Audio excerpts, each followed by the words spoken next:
The Intelligent Investor adalah sebuah buku yang ditulis oleh Benjamin Graham di tahun 1949. Buku ini berisi mengenai prinsip-prinsip investasi yang amat penting, terutama mengenai value investing. Warren Buffett adalah salah satu investor legendaris dan salah satu orang terkaya di dunia. Merupakan murid dari Benjamin Graham, mengatakan bahwa buku ini adalah buku investasi terbaik yang pernah ditulis. Bahkan setelah Warren Buffett selesai membaca buku ini di umur 19 tahun, dia mengambil kuliah malam yang diadakan oleh Benjamin Graham. Kita tidak akan ada kesempatan untuk belajar langsung di bawah Benjamin Graham atau bertemu langsung dengan Warren Buffett. Tapi kita dapat menganalisa buku ini dan mengambil konsep-konsep penting dari buku ini. Di dalam video ini, saya akan menjabarkan 3 konsep penting dari yang saya dapat sebagai seorang value investor. Pertama adalah konsep mengenai Mr. Market. Mr. Market adalah sebuah analogi yang dipakai oleh Benjamin Graham untuk menggambarkan bagaimana keadaan pasar saham. Sebagai contoh, asumsi bahwa Anda mempunyai sebuah usaha dengan modal 100 juta. Dan usaha ini selalu menghasilkan laba yang positif.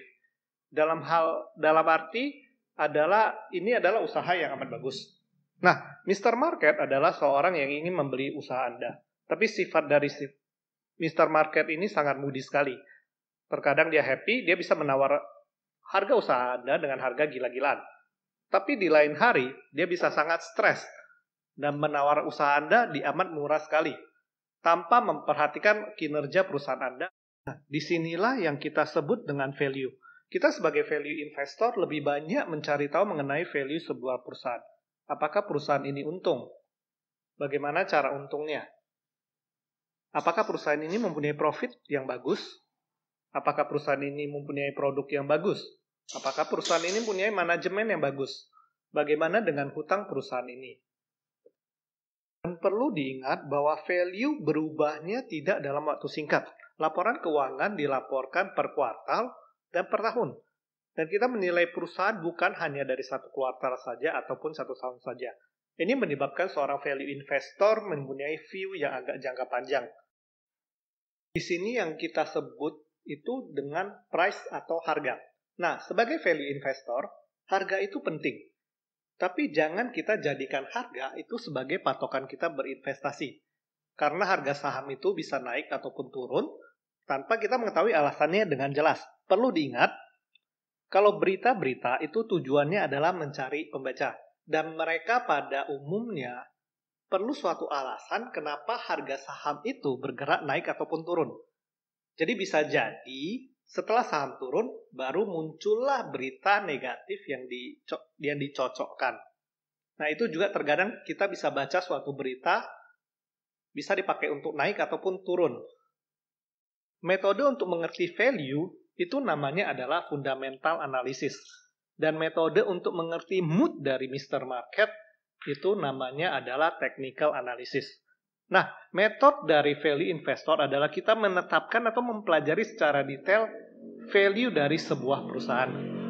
Dan kita menunggu Mr. Market memberikan kesempatan kepada kita untuk membeli harga yang murah ataupun kita menjual di harga yang lebih tinggi. Nah, technical analysis mempelajari perubahan mood dari Mr. Market ini dan mencoba mencari profit. Oke, nah di video ini saya tidak akan membahas lebih detail metode mana yang lebih baik. Poin yang paling penting adalah mau metode apapun, yang penting adalah untung. Kalau tidak untung berarti ada sesuatu yang salah. Dan yang saya harapkan adalah seseorang mengerti dengan detail kenapa dia pakai fundamental analysis, kenapa dia sebut diri dia sebagai investor, kenapa dia pilih dia jangka panjang, kenapa technical analysis, atau kenapa sebagai trader, kenapa dia campur technical analysis dan fundamental analysis. Seringkali yang saya ketemukan adalah mereka membeli dengan metode technical analysis, dan ketika harga turun tidak mau cut loss. Dan kalau sudah turun, mereka berubah menjadi seorang investor. Ya udah tunggu aja sampai harganya balik. Dan ini amat berbahaya. Kedua adalah konsep mengenai margin of safety. Margin of safety adalah sebuah prinsip investasi di mana seorang investor hanya membeli suatu saham ketika harganya jauh berada di bawah value. Dan kita bisa sebut ini dengan intrinsic value. Nah, perbedaan intrinsic value dengan harga inilah yang kita sebut dengan margin of safety. Warren Buffett mengatakan bahwa margin of safety adalah salah satu prinsip yang paling penting dari investasi. Dia bahkan menggunakan margin of safety hingga 50%. Pertanyaan yang mesti dijawab adalah bagaimana cara kita menentukan value ini? Karena harga dapat kita lihat tiap hari. Pertama, setiap investor mempunyai valuasi pasti berbeda-beda. Karena investor mempunyai pandangan yang berbeda. Contohnya, Aqua di supermarket harganya 4.000. Tapi value bagi Anda bisa jadi 0 karena Anda sedang tidak haus. Coba situasinya kita rubah. Anda sedang nonton di bioskop dan haus. Value-nya mungkin berubah jadi 8.000. Jadi 4.000 adalah murah. Nah, coba bayangkan kalau Anda berada di padang pasir. Value Aqua-nya pasti jauh lebih berharga. Mungkin jadi 1 juta. 4.000 jadi tidak ada artinya. Nah, tugas seorang investor adalah mengerti lebih detail mengapa mereka memakai valuasi itu. Secara konsep lain, margin of safety sebenarnya kita pakai dalam kehidupan sehari-hari. Contoh yang paling nyata adalah ketika kita menaiki mobil. Apa margin of safety-nya kita? Pertama adalah seat belt. Kedua adalah kemampuan kita menyetir. Ketiga mungkin asuransi. Nah, secara umum kita sebenarnya banyak memakai margin of safety tanpa kita sadari secara langsung. Nah, untuk membeli suatu saham, seorang investor mesti mengerti apa margin of safety yang dia pakai. Ini kira-kira contoh bagaimana saya menerapkan cara memakai margin of safety. Misalnya kita ingin membeli saham BBRI. Jadi, saya ingin membeli saham BBRI asumsi dengan harga di 2.200. Menurut saya valuasi BRI adalah 4.000. Dengan alasan apa? Jangan memakai alasan seperti ini, karena saya dengar di forum. BRI bagus sekali, kita tidak tahu siapa yang menjelaskan itu. Ataupun kadang kita dengar dari teman, ataupun broker, ataupun sedang ikut seminar. Dia bilang BRI bagus, pilih aja BRI, aman. Atau karena harga BRI naik terus.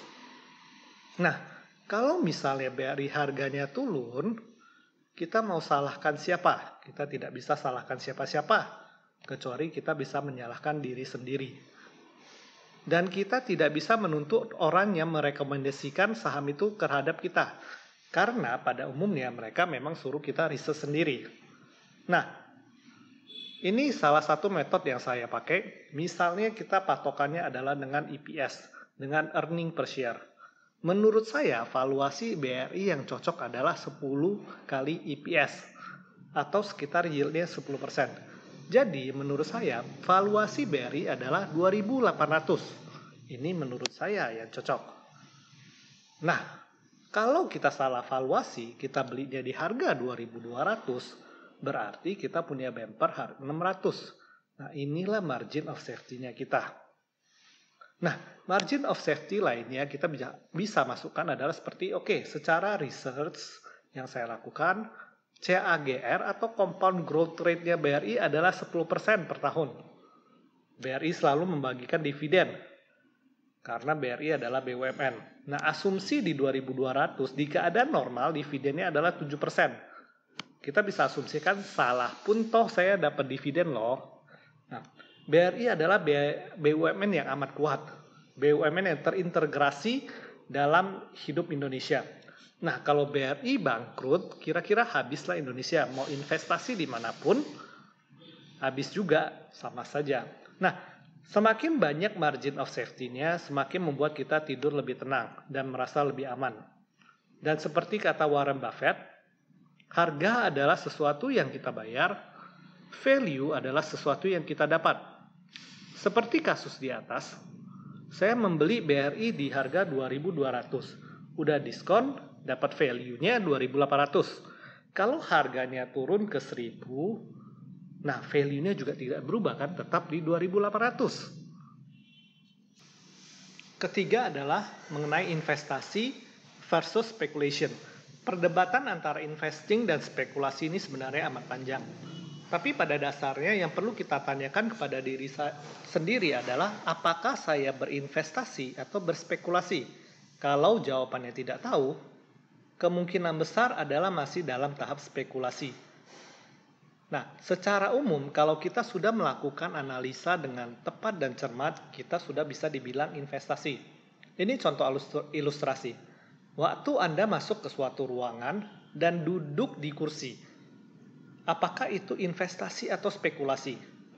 Nah, sebenarnya Anda sudah berinvestasi. Karena secara tidak langsung, Anda sudah melakukan analisa mendalam tentang bagaimana cara duduk di kursi. Karena apa? Karena sejak SD ataupun TK, kita sudah dilatih secara tidak langsung bagaimana memilih kursi yang aman. Memang tidak diajarkan secara spesifik, tapi secara natural kita sudah mengerti. Ketika kita tahu mana kursi yang ketika kita duduk, kita tidak akan jatuh. Dan perlu diingat, apapun yang kita lakukan, ada yang namanya faktor unknown. Dalam arti kita tidak akan tahu pasti apa yang akan terjadi di masa depan. Nah, ini biasanya bisa diakali dengan portofolio management. Contohnya, tidak semua uang saya taruh dalam satu saham. Misalnya maksimum satu saham adalah 10%. Kita juga melakukan persiapan cash untuk kalau market crash. Mungkin 20-30%. Nah, inilah pentingnya juga kenapa kita selalu mengasah ilmu kita mengenai investasi.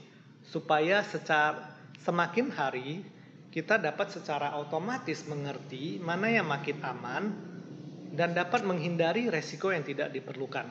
Nah, ini 3 poin penting yang saya rasa amat berguna bagi saya dari The Intelligent Investor.